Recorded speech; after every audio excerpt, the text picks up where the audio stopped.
Assalamualaikum warahmatullahi wabarakatuh. Perkenalkan, nama saya Khafila Arsy dari kelas 1 TKG 2. Saya di sini akan menjelaskan tentang perkembangan bahasa Indonesia dari zaman dahulu hingga zaman sekarang.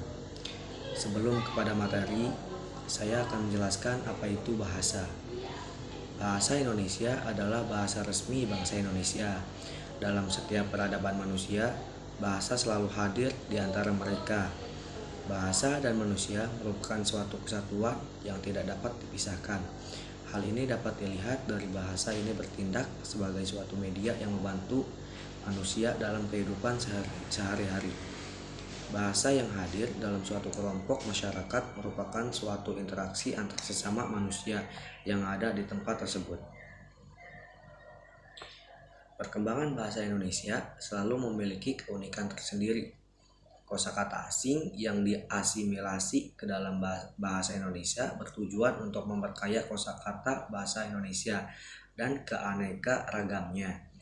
Meskipun beberapa tahap perkembangan Indonesia dapat dibagi menjadi 3 bidang utama yang memerlukan perhatian.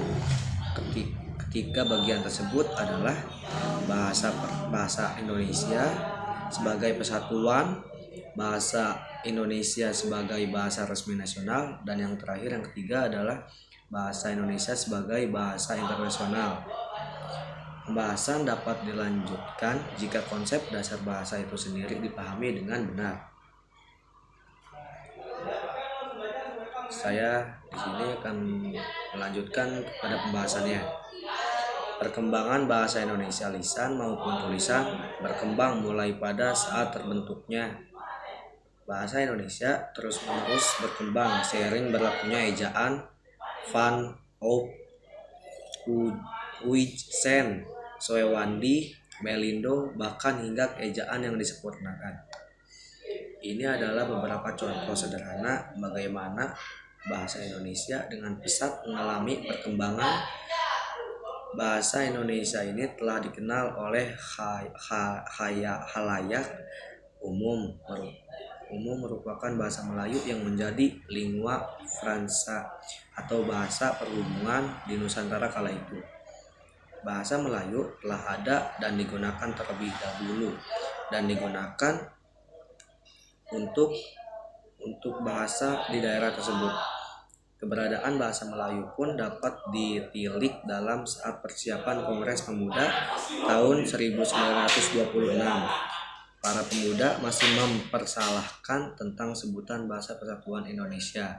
Kemudian M. Tabrani mengusulkan bahasa Melayu diganti dengan istilah bahasa Indonesia.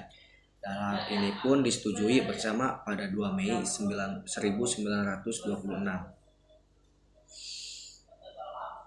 Selanjutnya, Badan Pengembangan dan Pembinaan Bahasa, Kementerian Pendidikan, Kebudayaan, Riset, dan Teknologi dalam laman resmi telah mencantumkan bahwa bahasa Melayu telah berada di kawasan Asia, dan khususnya di Asia Tenggara sejak abad ke-7.